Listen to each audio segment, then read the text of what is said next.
In the fabled land of Northern California, nestled in the Valley of Sacramento, two friends begin a journey to enlighten the world about their experience living life as a Xennial. But what is a Xennial, you may ask? If you wish to know, then follow them on their adventures. Welcome to the Xennial Chronicles. This is James. This is Mike. And, well, it's nice to be talking to you all again. Specifically, Mike had said to me, Mike, you're there, right? Yeah, I'm here. I heard you. You're there.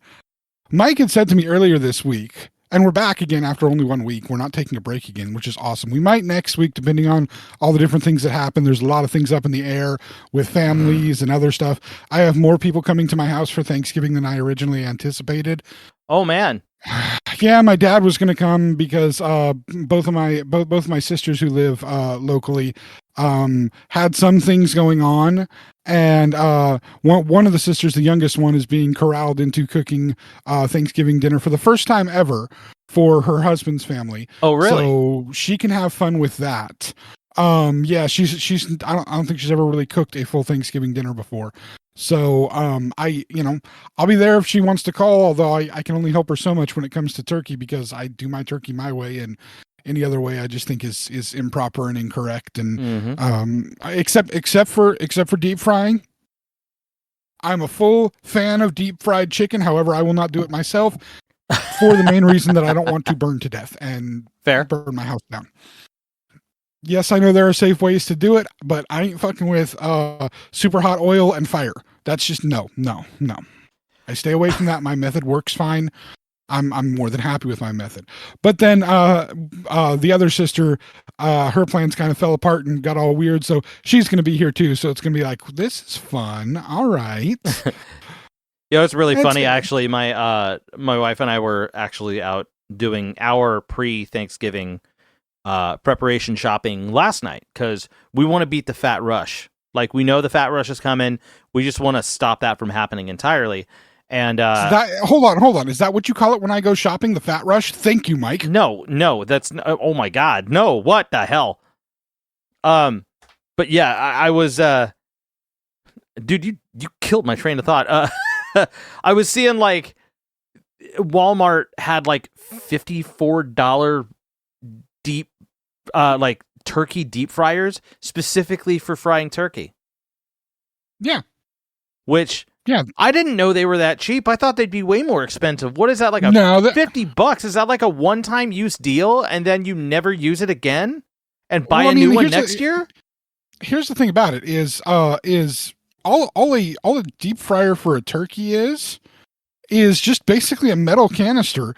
You put the oil in, peanut oil, by the way, and you have to have fire underneath it. So the frame, it may come with the frame, but you need the frame to prop it up, and then you have to have the fire to go underneath it. Now, it comes with all of that. That's a damn good price, and I would be questioning the amount of it. But, I mean...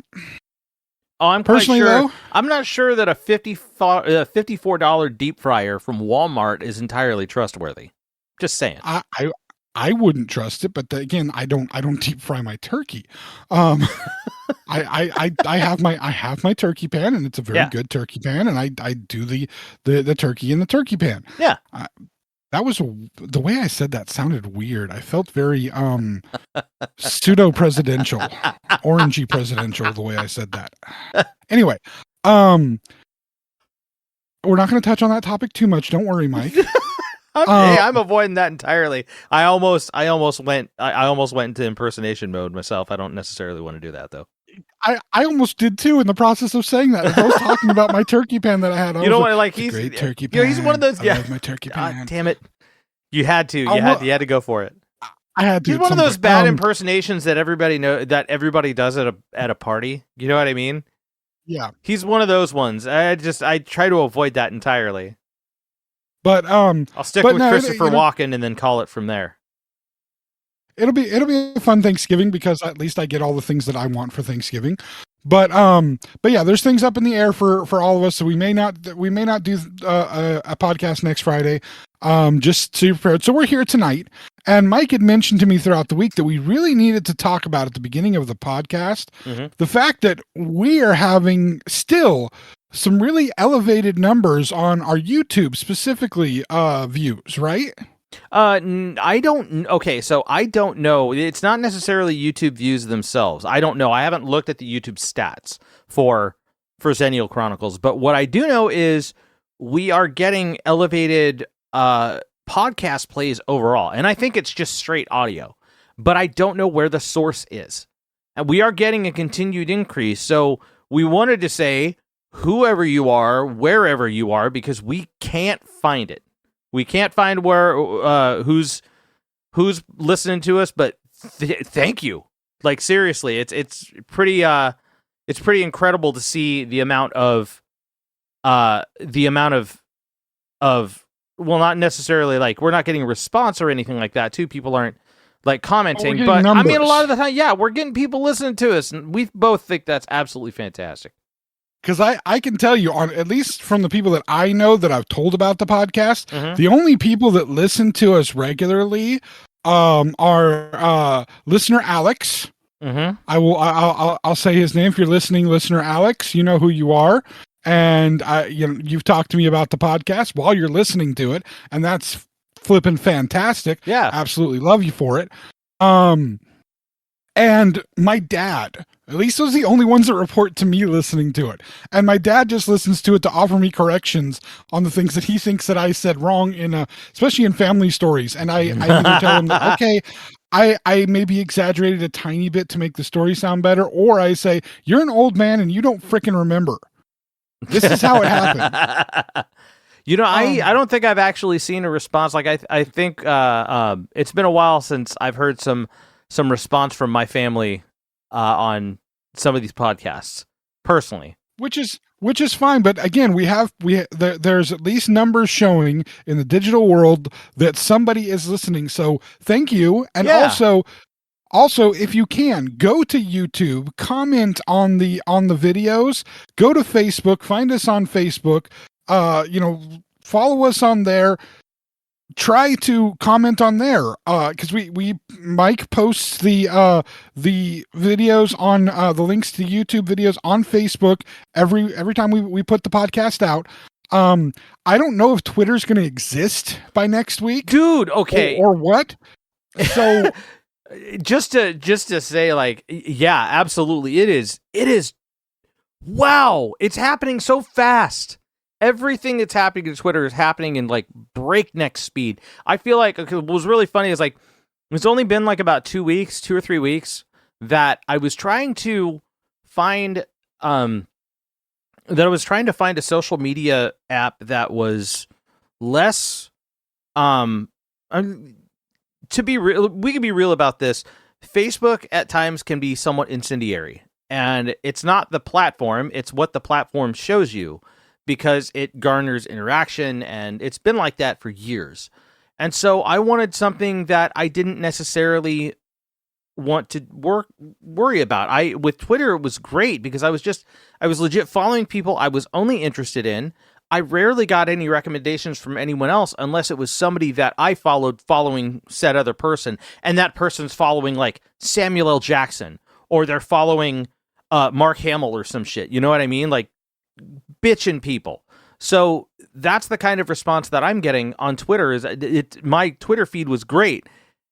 So I decided to start like using it more often and trying to, figure out how do I, who do I interact with? How do I interact? How do I get, when I start sharing, like, I started trying to get back into making videos again and on YouTube and like sharing those on Twitter and stuff. And it was kind of a big deal, but then, like, right when I got into this, like 2 or 3 days later, all of a sudden, Musk buys Twitter, and there's a mass exodus of employees, and blah blah blah blah blah. It's like I drove my car up to go take a look at a yard sale, and the building burst into flames in front of me while I was parked in front of it. You know what I mean? You had to throw yard sale in there, didn't you? No, that wasn't necessarily on purpose. Funny enough, but no, like it was, but it was really like that's what's happening, and I still can't wrap my head entirely around it. It's so crazy because it was the biggest. Like, it took place of customer service lines, man. It was the biggest interaction platform for representative companies to talk to their consumer base. And it's just on fire. Like, it's like it looks like a fireworks shop that just things are exploding everywhere. It's so weird. I'm sure that there's a purpose for it, but we're not going to talk about that here. We're just saying, if you're listening from wherever you're listening from, find one of those avenues and let us know. We want to know if you're listening, if you like it, even if you don't like it, that's okay. We're big boys. We can handle it. Well, if you don't like it, don't listen to it. Know if you're listening. Yeah. But yeah, I think that's say that I'm a bigger boy than you. I know I'm fat. Get over it, Mike. No, God. I didn't know. You didn't hear me, did jokes. You? Come on, sir. You are the one bringing the fat jokes up. Yeah, because then I do it before you do, and then you don't get the opportunity to. Okay, Kevin Smith. Exactly. Speaking of which he says now that he's like 300 pounds less than he was. Well, I know I told you last week at the after we finished the podcast that I did finally watch Clerks 3. You did tell me that. Interesting. I did movie. Not see it. Do not spoil it for me. I still want to see it. I have to find a streaming platform I could see it on. I'm not going to spoil it for you. You actually have to. At this point, it's still you still have to buy it or rent it from one of the platforms. It's not for free. We bought it on. Oh God, whichever that one is that when you buy DVDs, you can get the digital copies on. I forget what it's called. Oh, cool. Like Roku or something like that. One of Roku those. Still a thing? I can't remember. Yes, it is. Okay. We bought it on one of those because we have a huge account on those because every time we get any kind of DVDs that are newer DVDs, because again I'm a product whore. I have to buy the actual products. Which is why records are the perfect thing for me. Every record that I have currently is an album that I already have in my iPod. It doesn't matter. I still am buying all of them. Which we'll talk about in a minute. I was going to say, I got a few things to say about that. I think it's fucking killer right now. Continue. We get the digital copies of almost everything. So we have tons of Disney movies. There's like 10 Godzilla movies because I'm a kid. He got all the Alien movies and all the Predator movies recently. So we have all of those on there because he's a huge fan of the Alien movies. Nice.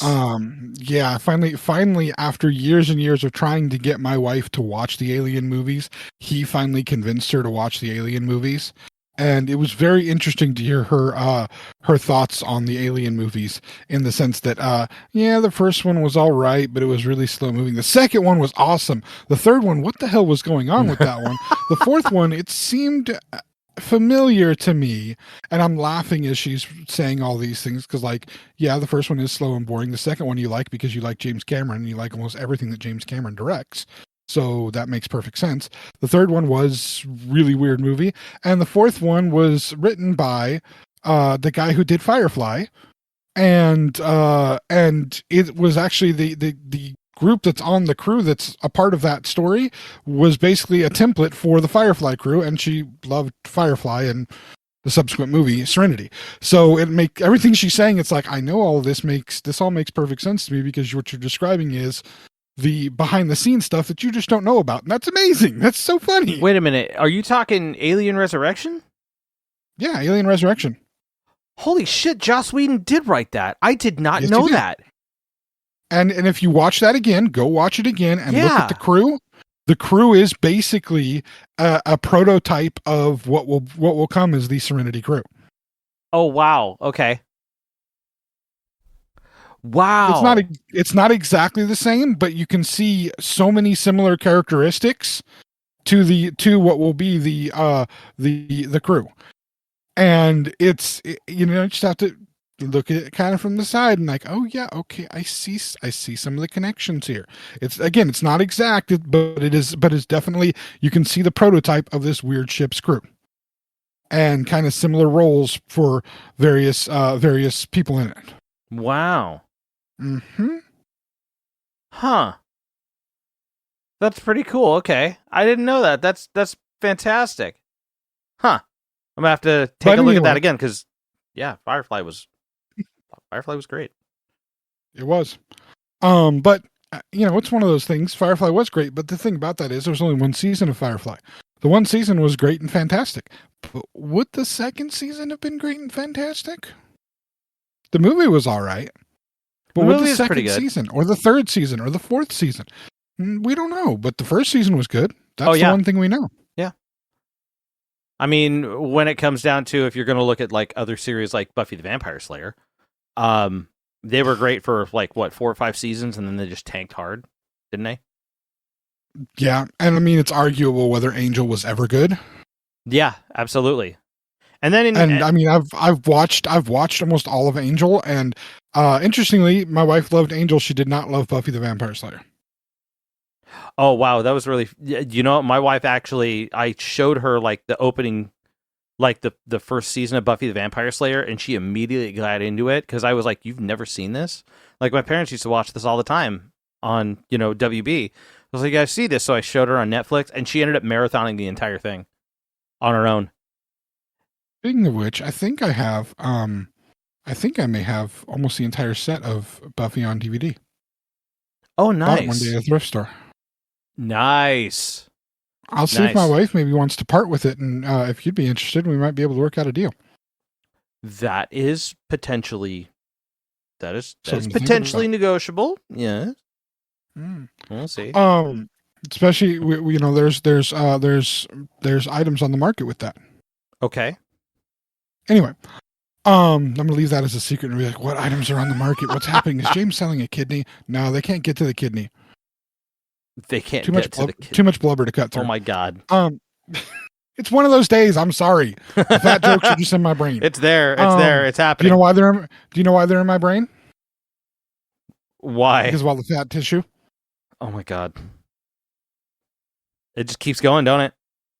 I mean, I had a hamburger, fries, and a coffee flavored shake for lunch. So yeah, it's in my brain.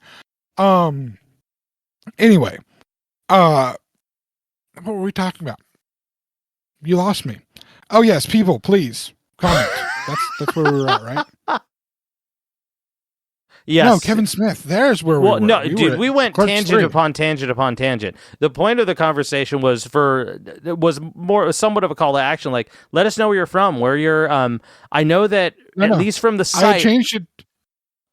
Go ahead. Sorry. I was going to say I know at least from the site, because I do the uploads. I mix this stuff. I throw the upload up after everything's done. So when I do that, I do everything I can to allow comments, which means that if anybody who's listening, if you're listening to it on the Xennial Chronicles website, especially, or on YouTube, you can leave a comment. Let us know what platform you're using, and we'll keep an eye out so we know where it's coming from, and hopefully, that would be great to know, and also where you're listening from. Yeah, we'll do shout outs to Absolutely. people. If you want us to talk about specific things, depending on what they are, I mean, I'll pretty much talk about anything. You know what? I think that would actually be a great idea. Because Mike may take a little more convincing depending on how salacious the subject matter is.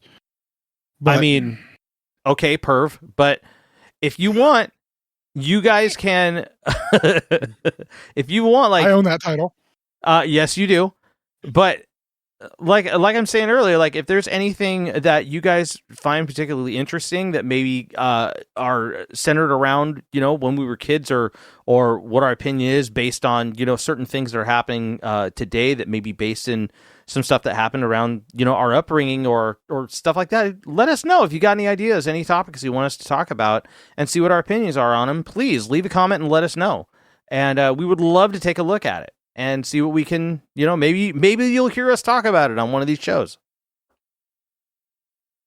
So, now the transition. Right? Yes? Okay. We're going to transition into, obviously, as we've been doing recently. Hell of a segue. The discussions of I'm great at these. the discussions of, what's happened during the week, what fun things have we found, what new things have we gotten involved in. I can say that I was able to pull a bit of a trick last week on my wife.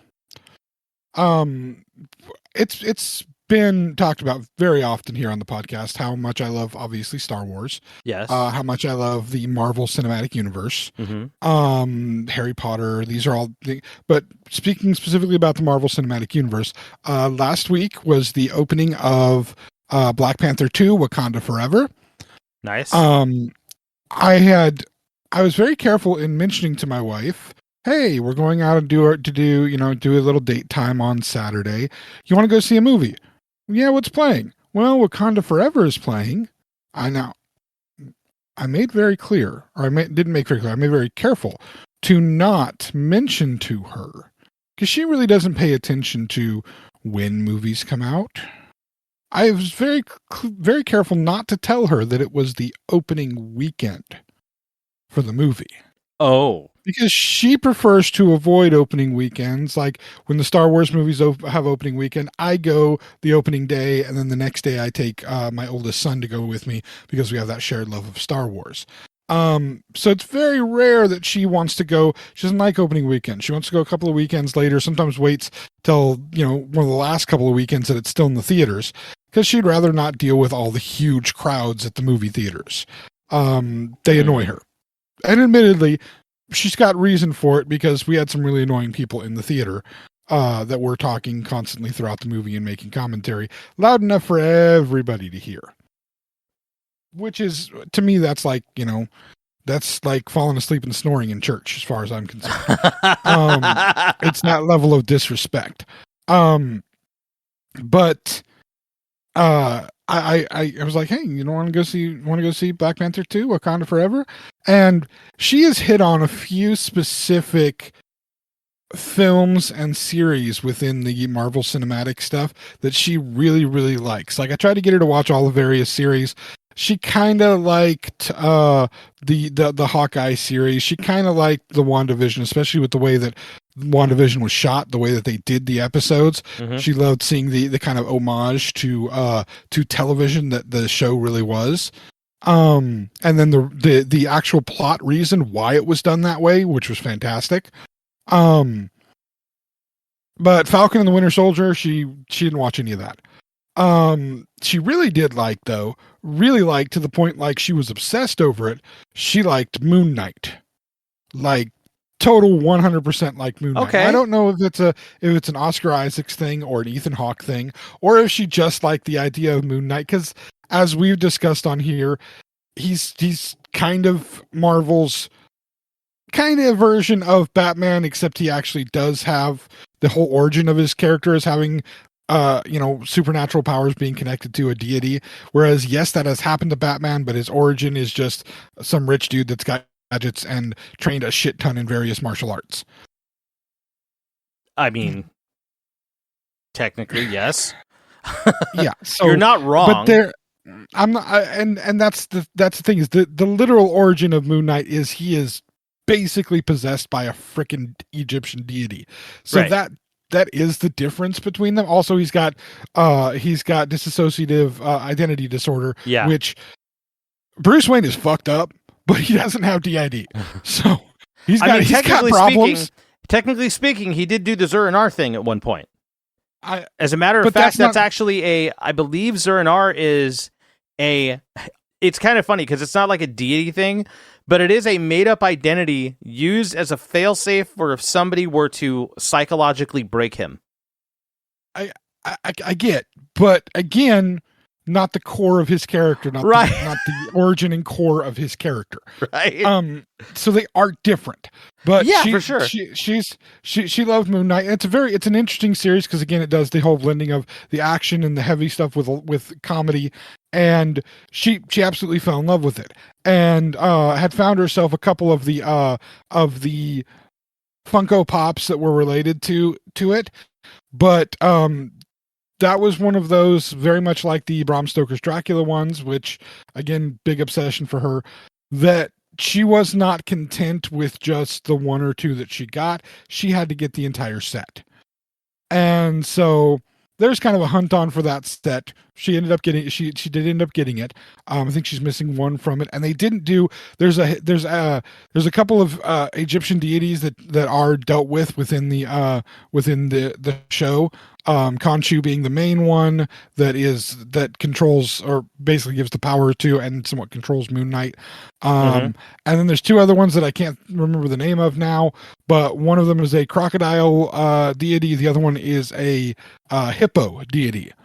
And the one pop they didn't make was for the hippo deity, and that's like the worst thing humanly possible because that's one of the best characters in the series. The hippo deity is freaking hilarious. Taweret, that's the hippo deity's name. Okay. Taweret.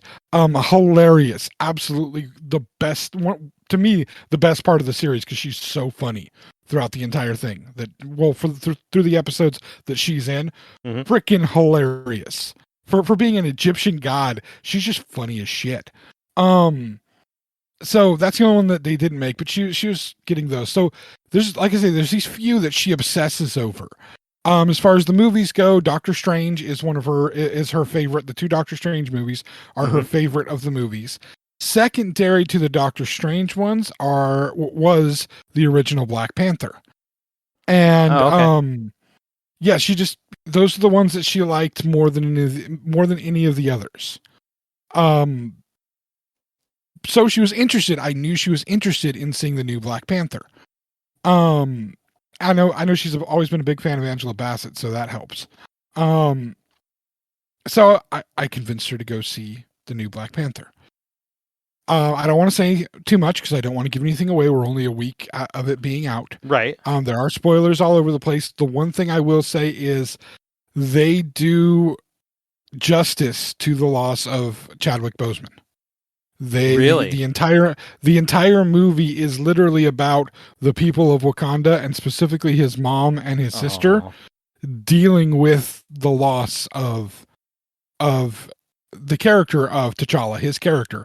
I mean, I'll give away the fact that the movie opens. It does, like many Marvel movies do now. They do what would be referred to in like TV a cold open. And then they run the Marvel logo and the logo for the title for the movie. The opening of the movie is the character of T'Challa dying, not giving much away, and them trying to figure out a way to save him, and of course they don't because he has to be dead because Chadwick's not there, right? And they did not recast it, right? And so they thrust you into heavy emotion from the very beginning of the movie. And then you're having to process your grief with it just as they're having to process their grief and all the things that happen within it. They do change up the character of Namor, who is basically was the Marvel's answer in many ways to Aquaman. Yeah. And what I find neat about it is Namor's character in the Marvel comics, he is part white. North American. I don't know if he's. I don't remember if his father is from the U.S. or Canada, but he's North American. So he's half white North American, half Atlantean. Well, DC took care of DC and Marvel have always had the competition back and forth with things, and DC has more been using the Atlantean thing with Aquaman. So they strayed away from Atlantean with this, which I kind of like. Okay. And I think it was a very smart move on the part of DC, amazing casting with Jason Momoa, to make Aquaman, instead of being just some random white dude with blonde hair that's half Atlantean, half, human. They bring in that Pacific Islander thing. They bring in Tamura Morrison, who is, one of my favorite actors ever. They bring him in to play Aquaman's dad and give you that solid background with him being Maori, give you that solid background of a Pacific Islander with a really, really good actor. By the way, that is, in case you don't know, that's also the guy who plays Boba Fett in the cool. Okay. In the Boba Fett series, and he played Jango Fett in episode 2. Cool. The only one he was alive in. Cool. I love the fact that they did that because by making him part Pacific Islander, that helps associate the idea that he is somebody that has the connection to the ocean in a different way, a cultural connection on both sides, not just from the Atlantean side, but from his human side as well. Still with a people that the ocean has a connection to them in that way as part of their culture. And then Momoa is just freaking awesome. Right. They went a whole different route with the Namor character. Okay. They actually bringing in another underrepresented in many ways ethnic group. They actually made Namor and his people they're either Aztec or Inca, and they escape from the Yucatan Peninsula during the time frame where the conquistadors were coming over from Europe. Oh wow, okay. And part of the story is their tribe, their group dying of smallpox and trying to figure out a way to live and finding something that is able to, it changes all of their bodies to make them be able to adapt underwater. But something different happens with Namor because of different reasons. So he gets the wings on his ankles, which is part of his original character in the comics. He gets the wings on his ankles, and he can exist above water and below water. Whereas his people have to, if they come above the water, they have to use equipment to make it so that they can be above water, which is handled in a great way. But the culture of them is Mesoamerican culture. And like 400-year-old Mesoamerican culture. And so if you've seen any of the pictures of Namor, he's got kind of that Aztec Inca look in the things that he's wearing. And it adds a totally different viewpoint to what's going on with him and his people. And so a really good way of doing a slight change. This is one of those examples where they do a change in the race or ethnicity of a character, and by doing it actually add other better elements to the story and make it a richer character. And the guy who plays Namor, I've never seen him in anything before, but damn, he's good. Really? Okay. Very, very good. And it's interesting movie. Lot of action. Biggest thing is it's a 2 hour and 45 minute long movie. Holy shit, really? That's which huge. We did not know going into it. And it's nonstop too, no intermission or anything like that? No intermission, nonstop, and for the most part fairly action packed. Plot moves along really quickly. But there are at least 3 or 4 major moments in the movie that are like, starting with the very beginning of the movie, that are like cry fest moments in the movie. Oh, of course. I mean, the only time I've cried as much in a Marvel movie is when I first watched Endgame in the theater. And that movie's how many years old now? We it's been a plot point in all the other ones since then. When Iron Man died, because nobody knew. I was there. That one I did get to go opening day for, because I wasn't. There was no way she was stopping me from doing that. Right. Yeah. No. I mean, you kind of knew it was going to happen, but the word hadn't fully gotten out yet. And yeah, when Iron Man dies, it's actually when it started when Cap says the line. When Cap finally says the line that's been teased forever. Right. When he pulls the Avengers Assemble line and they charge on Thanos' people, forget it. I lost it. I was crying from that moment on. And then I had just stopped when Iron Man died and I started crying again. Funny. You mentioned Kevin Smith. Kevin Smith got derided recently, just this last week, because he talked about the fact that he was crying throughout Wakanda Forever, and people were like attacking him on different social media platforms for always. He's always watching movies and talking about crying watching the movies. Yeah, okay, we get it. You're emotional. Okay, anyway. So let him talk about it. Like, don't listen to him. Like, don't listen to the guy. If that's the case, if it bugs you that much, then don't listen. You could just as well not listen as well. You could not be an asshole and let the guy fucking talk about what he talks about. You know how many millions of people listen to that guy? Oh yeah, like that guy's. Yeah, It's And obvious the that thing nobody is- else fucking minds that shit. Well, and the thing is, he is one of those people that has been waiting for some of these stories to be told in that type of a fashion. He's been imagining them by reading the books for years. He's Right. been waiting for one of those stories to happen for such a long time, and to see some of these things happen in the way that they deal with them. I mean, I remember, I'm sure you remember, especially being more of a DC fan than even I am. Because again, it's always been Marvel over DC for me, but it doesn't mean I still didn't love DC. Oh, I yeah. remember finding out in the news that just in the comics, finally, I mean, comic book characters die all the time. They die, they're reborn, all these things happen. But one comic book character that, up until a certain point in our lifetime that had never died was fucking Superman. Yeah. And when Superman died, he died in the comic book, but I remember just being like, what the how do we live in a world where Superman is dead? He's a fucking comic book character. Yes, the Christopher Reeve movies had come out and there had been the TV shows, but at that point it was like, he's a fucking comic book character. Why are you so emotional over a comic book character dying? Because he's fucking Superman. Yeah. That's why. That he was- doesn't die. I remember how old I was when that book came out. I remembered reading the comic in class. It was like a recess break or something like that we had in the class, and somebody showed us, and I could not believe what I was seeing. I couldn't believe it. I was in 4th grade, if I remember correctly, and it was all over. Dude, it made local news, man. This shit was on It made national KCRA. news. Superman's dead. Yeah, and not just national news, but like even local. The thing that gets you is when something happens way out somewhere, or something happens on a national level that, like, a lot of national news doesn't hit local. But when your local station makes a mention about the death of Superman, which the guy's died and come back now like an umpteen stupid ass amount of times, but he survived the crisis on Infinite Earths.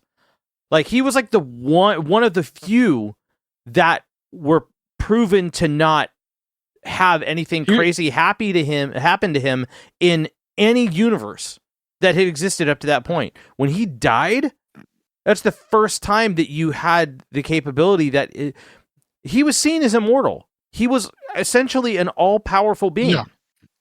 So when he died, that was big-ass news when it happened the first time. Yep. Absolutely. Which, by the way, that's the ending to any argument whether Superman can beat whatever anime thing that everybody wants to try to put Superman up against. He is more powerful. Superman has died. Yes, he came back, but he has died. You know what's funny about that? He may have quote unquote died, but he actually didn't die.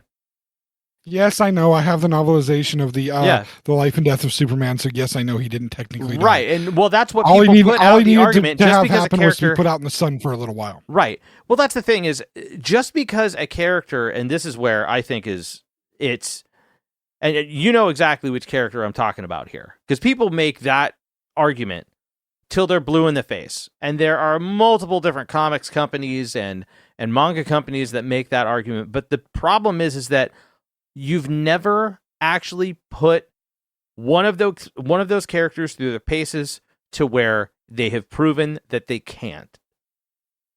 That character, specifically who we're talking about, has never been put into a situation where they were in actual danger, and they have died, by the way, multiple times and have come back. They have died and come back, actually. That was actually one of the first major things that happens. So I'll just say it. We're talking about the argument between Goku and Superman. I can't believe we're bringing this up now, but fuck it, why not? People are saying that Goku could kick the shit out of Superman because Superman has died and Goku hasn't. Except he has, and he has multiple fucking times. That was one of the first things that happened in like 1989. When Dragon Ball Z first came out, Goku gets a blast through his chest, like holding somebody else, and sacrifices himself in order to kill someone else and defend his family. Well, I mean, I wouldn't know because I'm too cool to watch Dragon Ball Z. Okay, sure. Actually, I little funny story. I worked with a guy years ago when I worked at the Orange Apron place, Home Depot. I I worked with a guy there who was a massively huge Dragon Ball Z fan, and he knew that I was into comic books and Star Wars and all of that. Mm-hmm. And this is back in the early aughts, so Spider-Man was out, but that was kind of it as far as the superhero revival hadn't completely. I think Fantastic Four was out. The two bad but not that bad Fantastic Four movies were out, or at least one of them was. Mm-hmm. And so he kept trying so hard to get me to watch Dragon Ball Z over and over and over and over again. And it would be constant back and forth with him and I. But he was a lot of fun about it. But apparently where he was from, it was a huger thing. Because he was not from the United States. Right. What's funny about this is the area that I was working in, the city that I was working in, has a very, very large Indian and Pakistani population. Mm-hmm. Very large. It has the second largest Sikh temple in the entire world. Yeah. Outside the city limits. Yeah. Right at the edge of city limits. Yeah. So there's a very large Indian and Pakistani population there. Proportionately to many other areas. And his family was Indian, but he had been born and raised in London. Oh, cool. So he had a super, super thick British accent, like Cockney accent. Okay. And he identified as being British. He was British. Okay. And apparently in England, Dragon Ball Z was a huge, big deal. Uh-huh. And so what would punctuate these conversations about Dragon Ball Z and me saying, no, I'm not going to watch that stupid thing. No, it's the greatest thing. And him trying to tell me about it and me just shooting it down. What would punctuate that would be me telling him that he needs to take that stupid Dragon Ball Z and go back to his own country. Oh my God. And the beauty of it was I was talking to him as an American to a Brit. Right. So but you're talking to a okay, hold on. You're talking to a British born Indian dude who about a Japanese about a Japanese story series. Like basically a Japanese soap opera. It would just be about he was trying to tell me about the Dragon Ball thing, but there was also this American British rivalry going between us. So that's what it would course. So that's I think you've mentioned this before. And yes. It's just the play on words is the fact that you're talking about Britain. And then you look like a dumb American racist. It was great that people would look at it like, you can't say that to him. Why? He's British. I'm telling him to go back to England. What? Yeah, he's British. Ask him. He goes, yeah, I'm British. And I'm like, see? So it was really fun. It would always be really fun around the 4th of July because he'd hit it more because he knew that around the 4th of July it would be, hey, it's the day that we kicked your butts and sent you back across the Atlantic. We let you win. We were tired of dealing with your stupid selves. I love it. It was great. It was so great. But yeah, he tried to get me into Dragon Ball Z years ago. Never happened because I'm cooler than that. But anyway, of course, no, dude. Okay, to be completely honest, it's really funny. I have told people like I am not a diehard.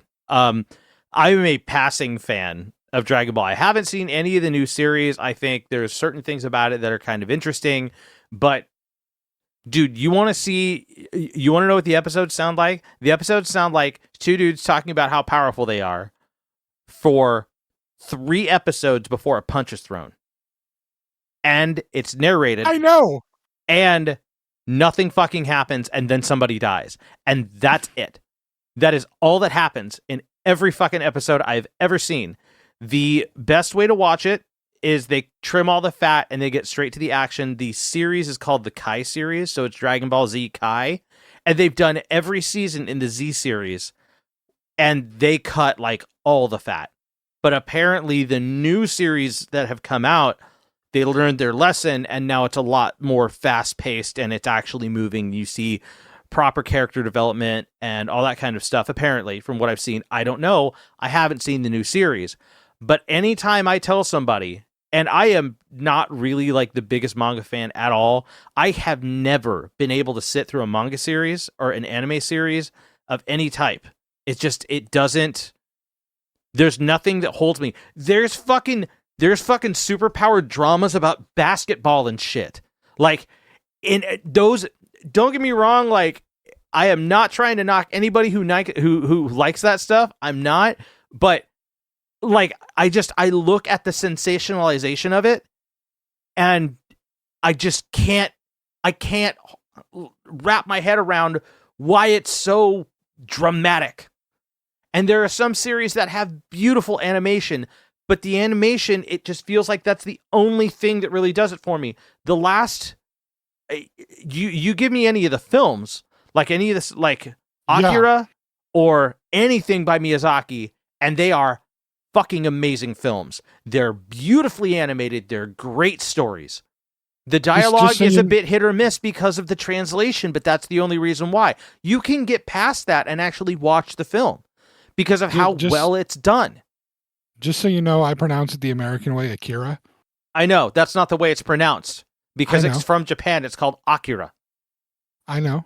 Yeah, I know. But I'm not from Japan. Well, then don't speak Japanese.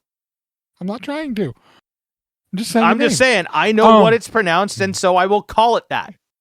But and back, I'll admit, back in the day, I did watch what were at the time back when I was a teenager, what were the leading anime movies at the time. Of course, I saw Ghost in the Shell, the original animated. I did not watch the Scarlett Johansson movie. I did see Fist of the North Star, which is still one of my favorites. I never really got into Fist of the North Star either. You've not seen Fist of the North Star? No, never seen it. Oh, that's terrible animation and super, super bloody, and basically the same type of thing as Dragon Ball Z. It's a bunch of people talking about beating the crap out of each other, and then they do, and it's bloody as hell. It's not necessarily bloody with Dragon Ball. Like, there's some... I will tell you that I've seen some of the original translation stuff. Like, the stuff that came out on network and cable TV out here in the 90s was so chopped up to shit. It was crazy.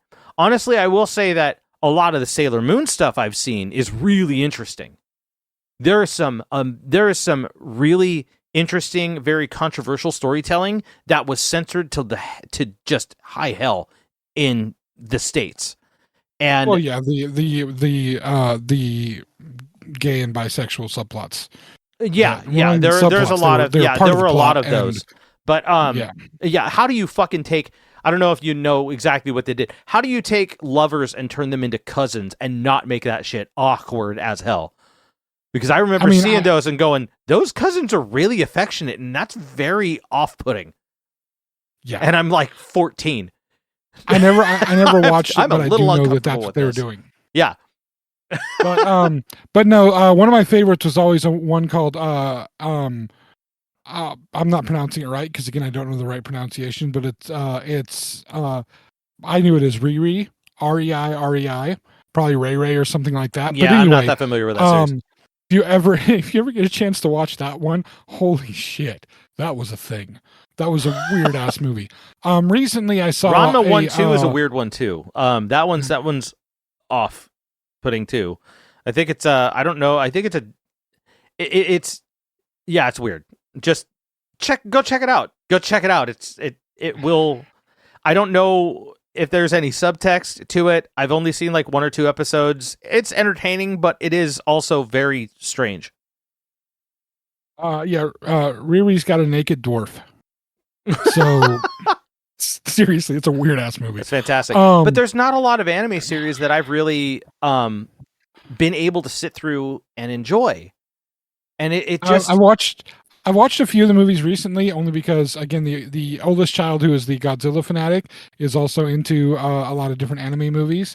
And I watched one recently that was it was called Belle, and it was a kind of modern retelling Beauty and the Beast type story, loosely Beauty and the Beast. I mean, it's very evident that that's what they're going for in it because that's exactly what it is. But it's using the platform It's basically using like what they're trying to create as the metaverse.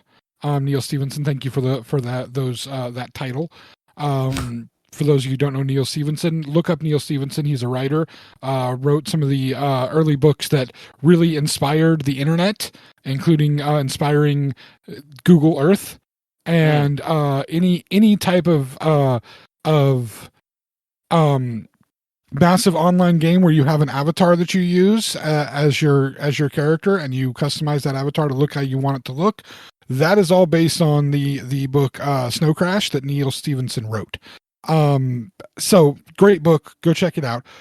Anyway, this is in the story takes place in the real world and in this metaverse type thing where everybody has their avatars that they interact with, and popularity of the avatars and ranking of them by other people. And so it's a very, very interesting commentary on the way the world is going, and these facades that people use to interact online and their real selves, and how it, the changes in interactions within that. It's fantastically done, beautiful music, even though the whole movie, the version I saw was Japanese with subtitles.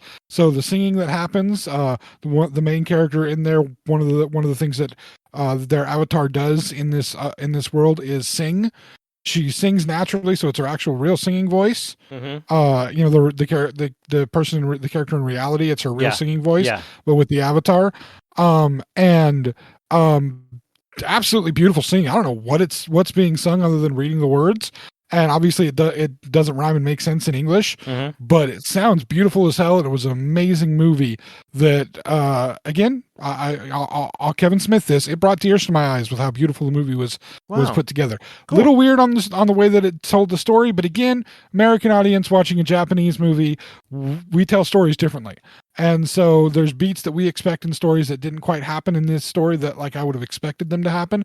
But I can chalk that up to the fact that we tell stories in different ways, and they may not need to hit all the beats that we do, or beats that are hit are stuff that's maybe too subtle for American audiences, or we don't get it in the same way. Right. But still fantastic movie. Very, very good music, very amazing, absolutely amazing animation throughout. But yeah, why did we get started on talking about anime? I blame you. I didn't. Mean, sure. Shifting gears. Probably. So we saw the fault. Wakanda Forever. Okay. The wife did like it, even though it was 2 hours and 45 minutes long. And so we did our normal shopping. Got to the fun record store that you and I both have liked to patronize, the one that you told me about. Yeah. And came across some interesting records. Now the last podcast I had talked about the fact that my wife had found the Dangerous, Michael Jackson's Dangerous album on record. Yes, you told me that. And the fact that was one of the first, cassettes that I bought for myself. So I really wanted to have it, and I, listening to it, new love for it, understanding, deep dive into the sound, what have you. Well, as we're at this record store, she finds the albums of the other two cassettes that I bought at the same time. Uh-oh. She found Guns N' Roses' Use Your Illusion 1 and Use Your Illusion 2. But we weren't done. Oh, really? She also, actually, I found a record of the original animated How the Grinch Stole Christmas, with one side being the original narration by Boris Karloff, and the other side being all the songs. Oh, that's cool. And of course, it's a green vinyl. Of course, if it wasn't a green vinyl, it would be a mistake. You know how the Stone Temple Pilots album Purple is blue. Stupid. Dumbest thing ever. But anyway, I actually got to listen to that the other day, at least the music side of it. I'll listen to the actual story as we get closer to Christmas season, but I just wanted to listen to the music side of it. Yeah. But while we were searching through, we also found an original from 1964 Mary Poppins soundtrack. Wow. Few little small scratches on it, as we expected, since it's an original for sure. From 1964. But the jacket was and it's one of the ones that opened. Nice gatefold. Yes, it has the whole story. It literally has the entire description of the whole movie written inside of it. Oh, that's cool. And for it being from 1964, it's not in bad condition with a few little scratches. I have not had the chance to listen to that one yet. A lot of the time, But- I've actually seen ones. I've actually seen records that have had some scratches, some warps, that kind of stuff that look like they have warps on the warps and scratches on the record, and then they barely even show up, if at all.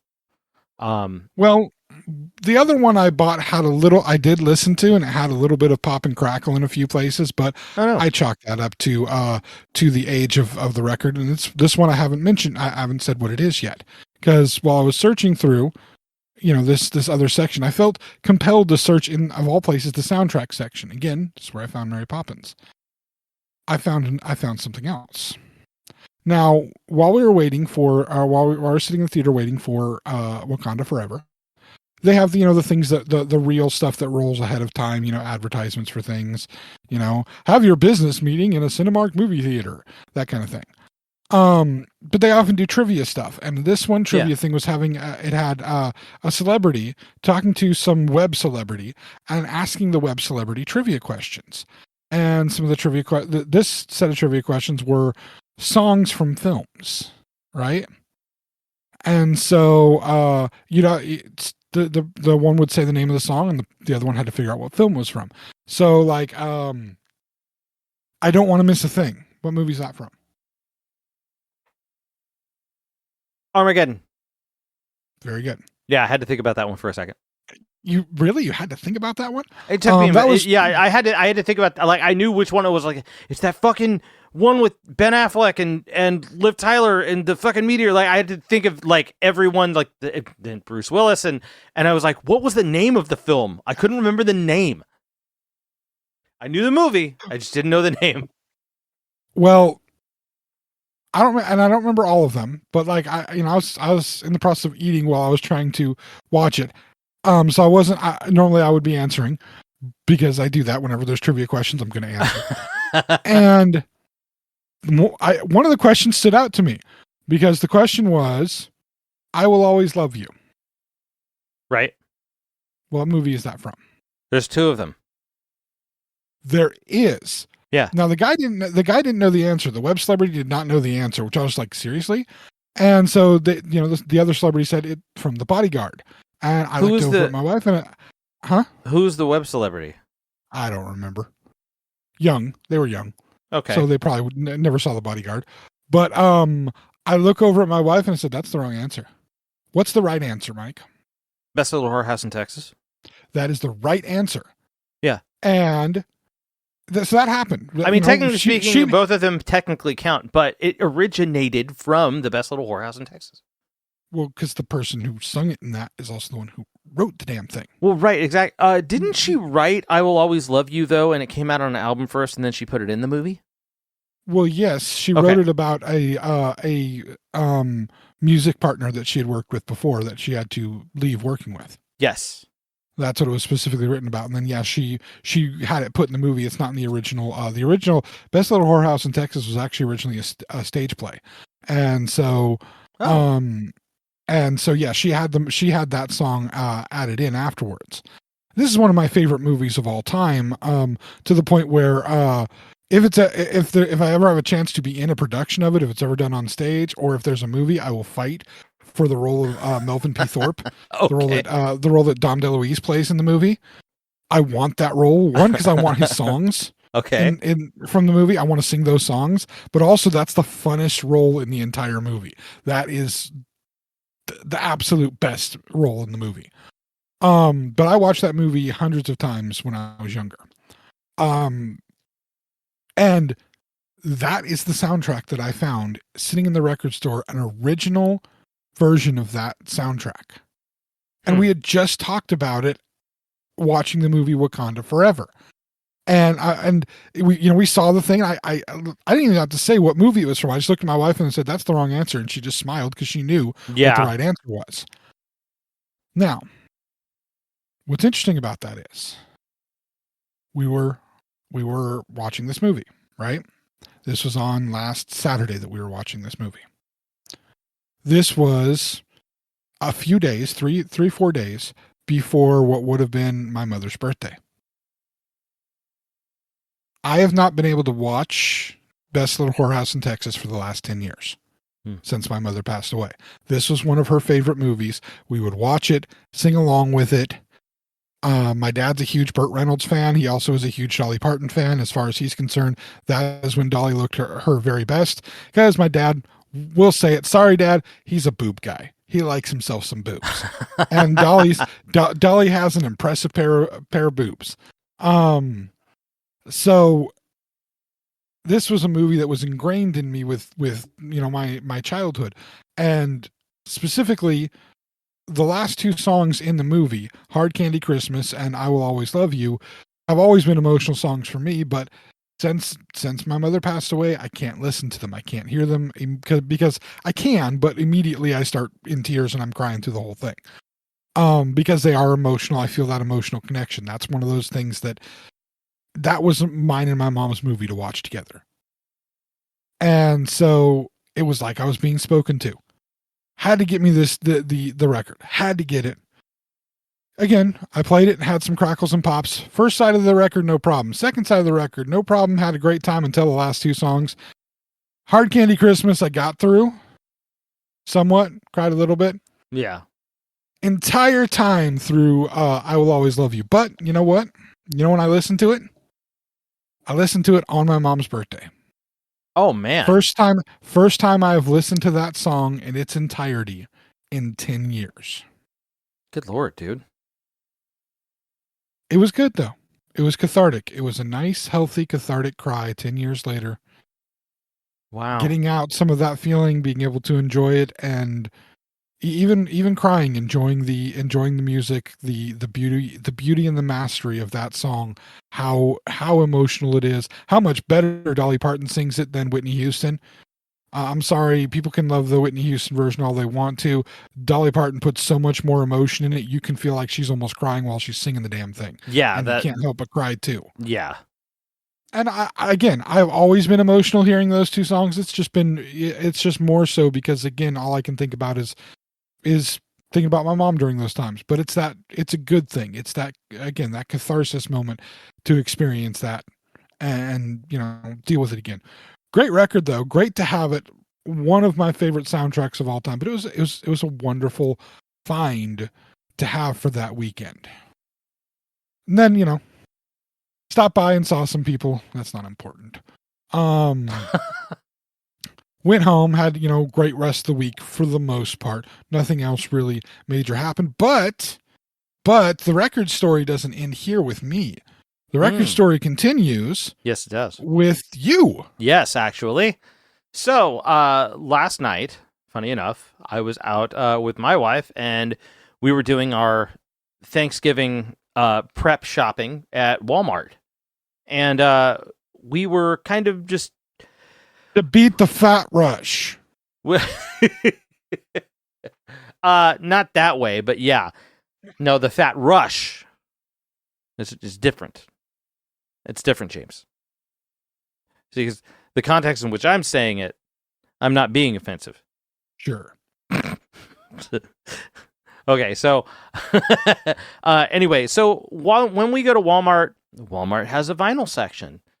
I also do the same thing at Target or anywhere that has a vinyl section, like anywhere. Especially with the exclusives, because what's nice about all those exclusives is you don't get like, okay, I was mad when I got my Alanis Morissette and it didn't have the hidden track at the very end, like the CD did, but you kind of can't do that in the same way. Right. But it's lovely having the different colored vinyl. It's just a neat thing to have. It really is. It really is. Now, I'm not sure if I showed you. Did I show you what I got there, or did I just show you? I did send you a video, so I did send you the video. I wasn't sure. Because I mean, here's the thing. This is, I flippantly mentioned that we stopped by to see somebody, but it wasn't very important. I stopped by to see Mike. He had a cassette tape for me that he had very graciously grabbed a copy for himself and a copy for me when he had found them. Yes. And so I came to pick it up, reimburse him for it. Work out a deal for a future other thing from him.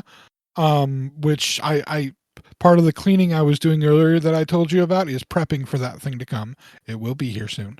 because Oh, I will good. make sure that we get that interaction taken care of. Wonderful. But I appreciate it. But one of the other reasons I stopped by was to all these records that I just listed off. Mike already knew about them because I stopped by and showed them to him Yes. right after I had bought them. Because this is our new shared love thing. We're going back and forth with the showing each other the records when we find them. We're sending pictures, or we're sending video, or we're doing whatever. Same thing when I got my my Metallica stage set. I sending pictures back and forth. This is what we do. Yeah. And so you sent me a video. I sent him a video of all of these records in our cart at Walmart, because we stopped by the Walmart vinyl section while we were out there doing our holiday shopping. Well, not holiday shopping, but Thanksgiving shopping. Question. Yes. Do you have your wife trained to the point where she goes and checks the vinyl section for you? No, because we rarely ever go shopping separately. I will go shopping for myself, and there is vinyl I know that she is looking for that I know to look for her, but that's because I recreationally go to record stores when I have the chance to, and she doesn't really. She only goes with me, so that's just kind of it. However, I will tell you, she is the one that pointed it out to me. I didn't even see it.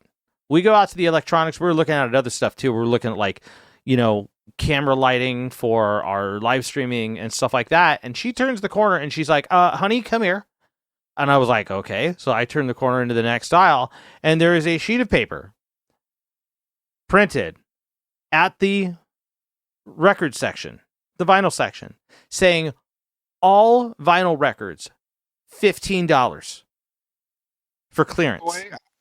There's a lot of them on the website as well, in the app. Yes. That are also $15. Yeah, I'm going to go through some stuff and see what I can find. Because what they don't have available for $15 because it's already sold out? What? The Black Album. You know what's really funny? The Walmart that I went to had a copy of the Black Album there. Mother. Yeah, it also had the green. No. What the problem is that my wife asked me last night if there. When I looked for the Black Album, she asked me if you had said whether there was a Black Album there, and I'm like, he's not looking for that for me. Dude, I saw it there, and if you asked, I would have picked it up for you. Well, it was already. You had probably already been gone from the store at that point. Most likely. I mean, we were there for a while looking. I'm mad for not groceries. because I'm mad because she was right. I'm mad because she was right. And now I'm gonna have to figure out a way to get to that frickin' Walmart and see if the Black Album is still there. And I had to. You might be able to, because it's just hitting Reddit now. Because I follow. I'm part of a Reddit group. I'm in a Reddit group for vinyl. It just hit Reddit about the Walmart clearance. It's nationwide. Every single store. And I will say that there are some. I will give you a list after this episode is over, personally, of the most of the ones with the best hauls that I've seen so far when it comes down to vinyl. But you might want to go take a trip to your local Walmart to see what they've got, because I didn't even know certain albums were out on vinyl that I got there that were Walmart exclusives. I picked up Korn's Follow the Leader. And on double red, I picked up Third Eye Blind's debut album on double gold. So the Korn one, maybe, although to be honest with you, my favorite Korn album is Issues, which is weird, I know, but Issues is a great album. But Issues is my favorite. Yeah, Issues is a great album. I got Stone Temple Pilots Purple, even though it's blue, because it's on clearance. And there were System of a Down Toxicity. I picked up that one too. Which, here's the thing. I was all over that. $15, I would totally buy Toxicity. At $30, which I believe was the original price for it, I'm not going to buy Toxicity. Oh, yeah. I love Toxicity, but not enough for $30. For $15, hell yes. And also Van Halen 1984. I picked that one up too. I wouldn't buy that for $5. Oh, I would. I picked up their debut album. I don't like Van special Halen, first run. Yeah, well, I do. I know. That's what I'm saying. I wouldn't pay $5 for it, but you definitely would pay $15 for it. That's a steal for you. Absolutely, especially being that it was like 25 or some shit. But No, it was a $30 one. So yeah, I mean, definitely worth it. You're not going to pay $20 for Debbie Gibson's Electric Youth and Out of the Blue, but I will. Yeah, I absolutely will not. You probably don't even know the band The Nixons, and I'm willing to pay $20 for that record without a problem. No, I'm not familiar with the Nixons. That's exactly. It's a different one.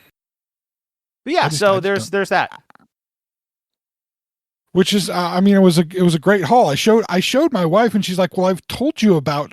By the way, her and I both knew about Follow the Leader, Core, and Toxicity. She's like, "I've told you about all of those ones before," and I'm like, "Yeah, but I didn't want to pay the full price for those. Mm-hmm. For the price he got a good price on those." Yeah. However, I do want to add, I did get to listen to Use Your Illusion 2. I gotta say, the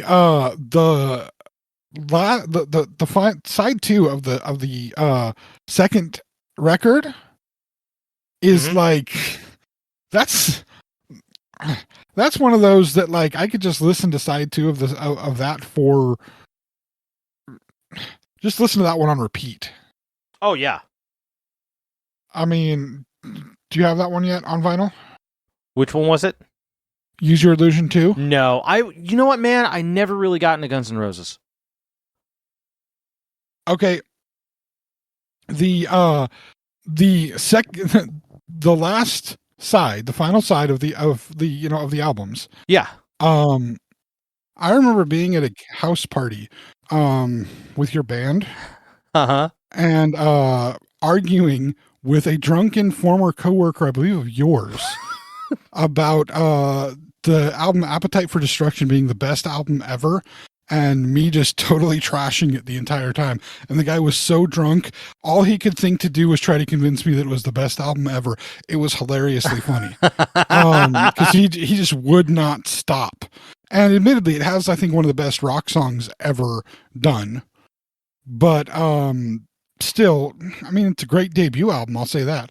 But no, so the final the final side of the record, these are the songs: Estranged, You Could Be Mine, Don't Cry, and My World. Now, My World isn't the best song, but like Estranged, You Could Be Mine, and Don't Cry, that's like, I mean, admittedly, Sweet Child of Mine is probably one of the best rock songs ever written. Every single instrument in that song is freaking fantastic. You can hear every instrument, and they're amazing. The bass line is amazing. The guitar line is amazing. The multiple the guitar solos are amazing. Even the vocals are amazing. Even the part where they didn't know what to do with the song, so they literally wrote the lines, "Where do we go now?" because they didn't know what the fuck to do. Okay, even that's funny. Amazing. Yeah, that's pretty good. It's a great song, but I have the personal belief, and I will, you're not going to convince me otherwise. I'm of the personal belief that Estranged is probably the height of Guns N' Roses songwriting. It's an amazingly beautiful song, so dynamic and so different from everything else. I guess I'm going to have to hear it because I am not familiar with it. And people argue like November Rain and stuff, whatever, overplayed. Still a great song, but overplayed. Estranged is just, it's got a different feel to it, different way of doing songs. I think it's one you could appreciate a little bit more. So I listened to Use Your Illusion 2, which back in the day was my favorite of the two albums. And I didn't remember why. I just remembered it was my favorite of the two albums. I tried listening to Use Your Illusion 1, and I realized that they never should have done Use Your Illusion 1. They just should have done Use Your Illusion 2, because God, that album sucks. But I can't have one without the other. Okay. So, yeah. It'd be like that makes sense. It'd be like having load without reload. Fair. But yeah, just the things you find out when you do listen to something. Some things hold up listening to them years later, and other things you're like, why did I like that so much? That makes absolutely no sense whatsoever.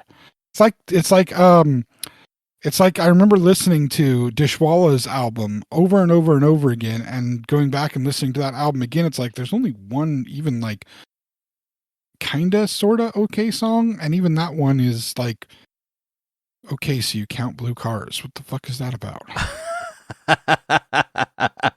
Oh, okay. You think that God might be a chick? Well, I mean, I don't think there is one, but sure, let it be a chick. That's fine with me. I'm good with that.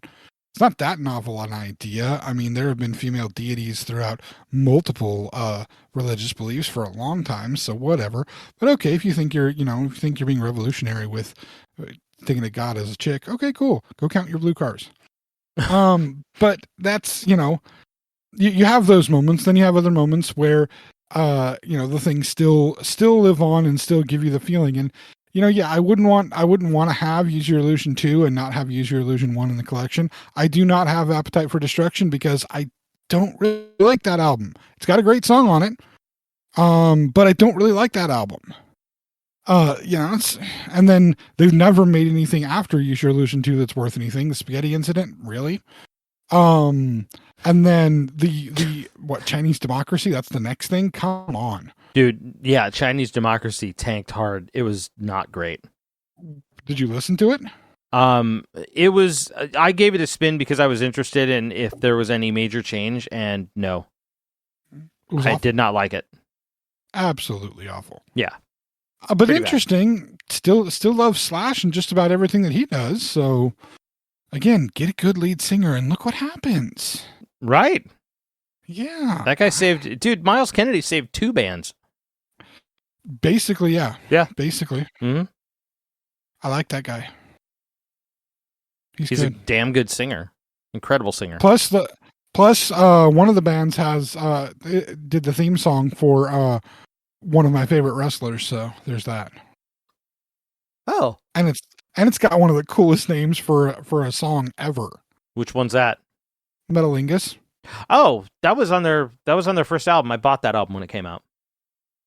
That's The Edge.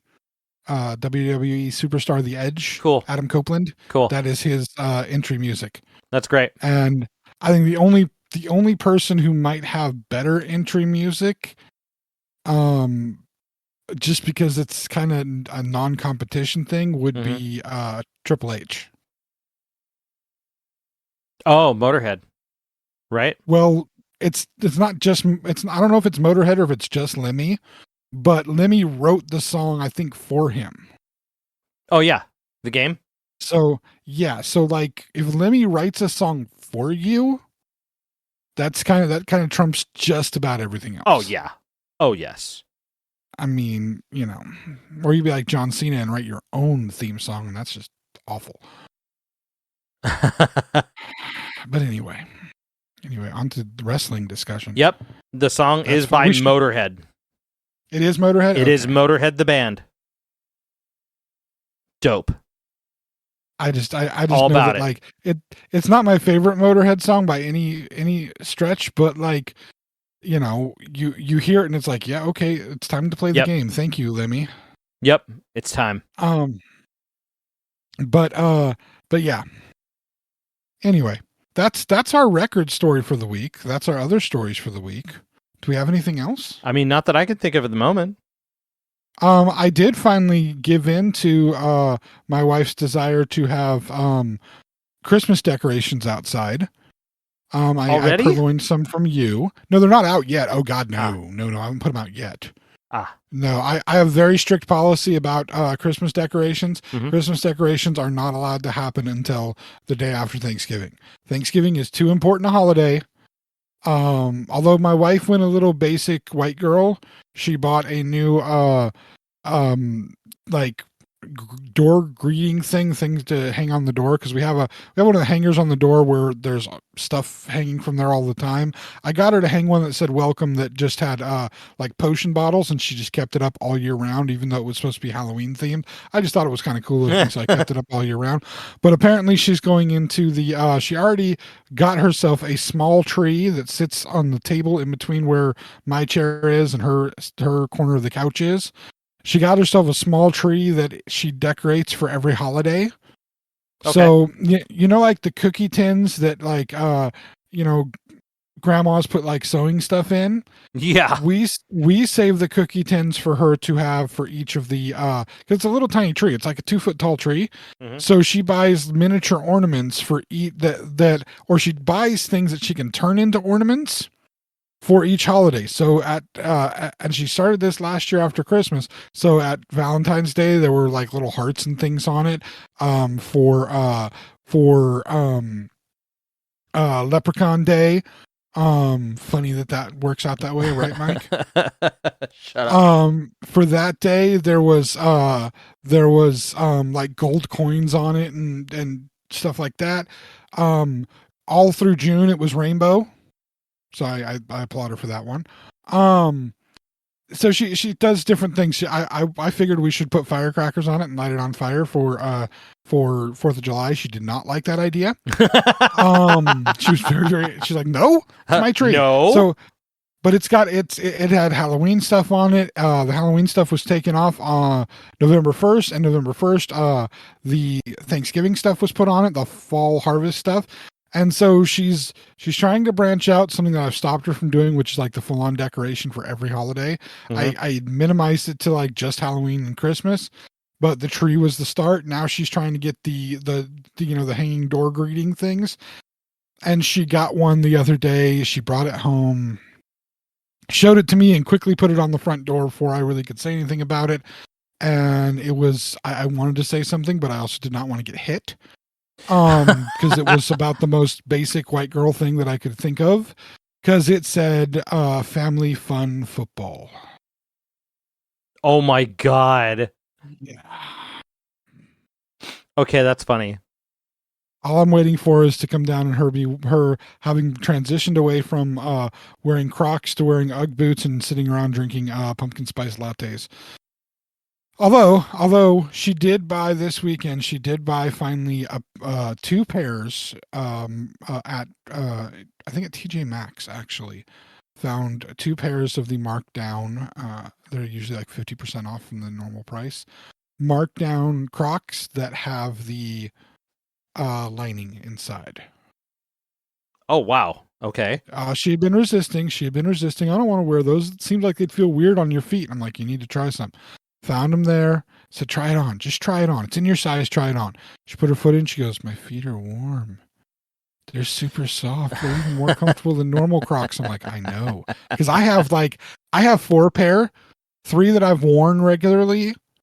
4 pair? No, I have 5 pair. 4 that I've worn regularly. And then I have my 5th pair, which are my ugly Christmas sweater pair that also have Grinch on it.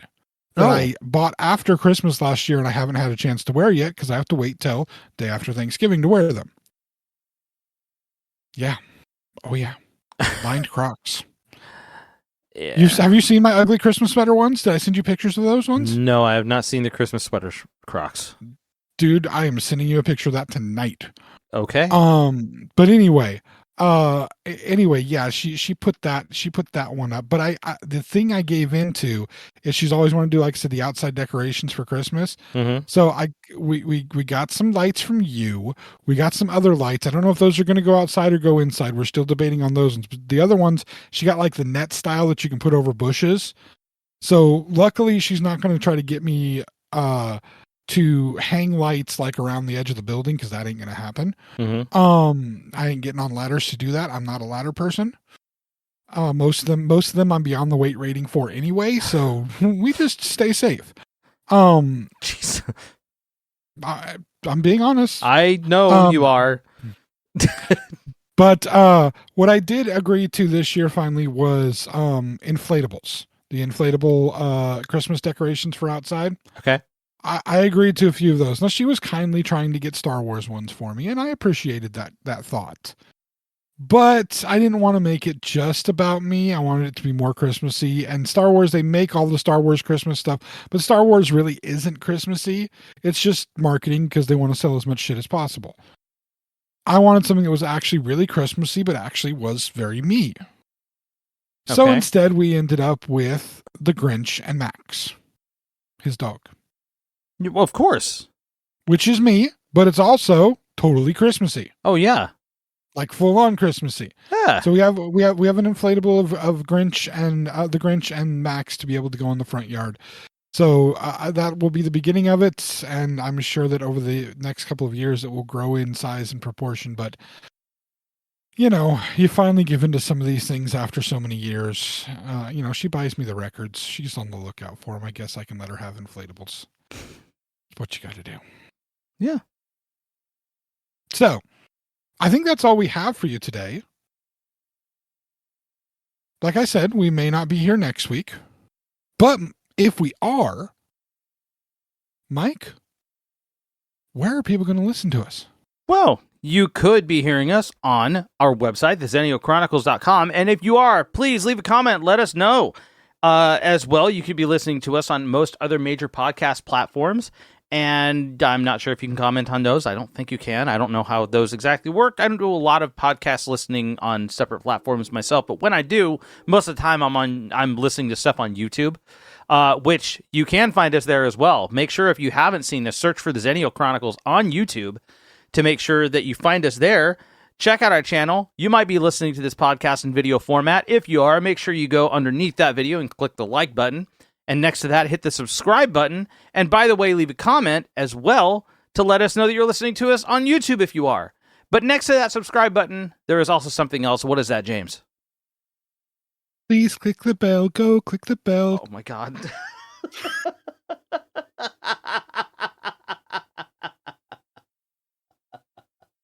I know I'm a little bit That early, was, but no, come on. dude, to the tune of Carol of the Bells. This is the most fitting way that you could have done that. I'm impressed. I know. I'm impressed. I Make was sure sitting you here click. thinking about it the whole time. Yes. Make sure you click that bell so you get notified the next time we actually have a video or a podcast or whatever. We don't even know what we're doing for the holiday season yet. Other than, of course, you know, eating turkey and homemade pumpkin pie. Yes. We have to make Yes. 2 in our family, by the way. Ooh. One for my oldest son and one for the rest of the people. Ooh. Because he needs his pumpkin pie. Because he'll have about a quarter of it after Thanksgiving dinner. And then, like, the next morning, he'll have another quarter for breakfast. Oh. And another quarter for dinner. Like, pumpkin pie is his jam. The only thing he likes better than pumpkin pie is probably... Nope. No, I can't even think of anything he likes better than pumpkin pie. That's like his favorite dessert ever. So yeah, Thanksgiving is the holiday he looks forward to for multiple reasons. But the biggest thing is he loves turkey. He steals all of the turkey skin because that's what he's going to have. Fair. And then yeah, the pumpkin pie. He's got to have his own pumpkin pie because he's going to put that stuff back. But pumpkin pie, and then beautiful creation, cheesecake. Okay, follow me on this. Cheesecake topped with brownies.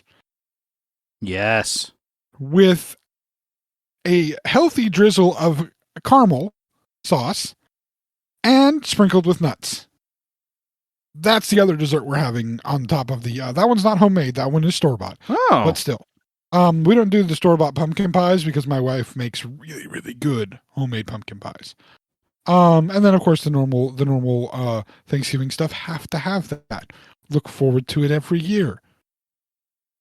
Gotta have it. Anyway, while you're listening to us, maybe on Thanksgiving, maybe you introduce your family to us. That will cause some interesting Thanksgiving conversation, but hey, isn't that what happens on Thanksgiving anyway?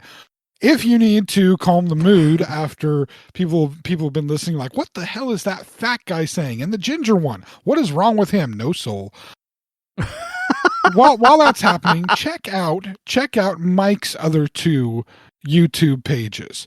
He has this page that he works on with his wife, Chronicles Games. As you heard him talk about, they're looking for new lighting and new cameras for their stuff because they are back up and running doing their games. Check them out on YouTube, like, subscribe, and again, click that bell. And then Mike's other YouTube page, Yeah. Ruling Note Music, where did you put the video on Ruling Note Music? Is that where it's on YouTube? Yes, that is what it is on. Where Mike, having had the experience last weekend of doing a yard sale, which is why he had to mention it, decided to make a new music video. Yeah. Taking a beloved Metallica tune and working through his yard sale issues with that tune. Check that out. Like, subscribe, click the bell on that. It's actually flipping amazing. He does a fantastic job with it. When he sold the idea to me, sending me lyrics to it, I was just like, this is amazing. I want to be a part of this. I didn't get on the ball and get a part of it fast enough because he was just fast little bunny, get this thing done, because it was in his brain and he needed it out there. And hey, I'm not going to argue. It was damn good. I would have. Thank you. I don't know that I would have made it better. I just would have enjoyed being able to look at my stupid face doing stupid things. But he did fan-freaking-tastic. Go check this out. Thank you, sir, very much. So that'll definitely lighten the mood for the family after you've made them listen to us. Thank you for listening again, and hopefully we'll see you again either next week or the week after. Y'all have a good one. Thank you for tuning in, friends. The journey continues next week.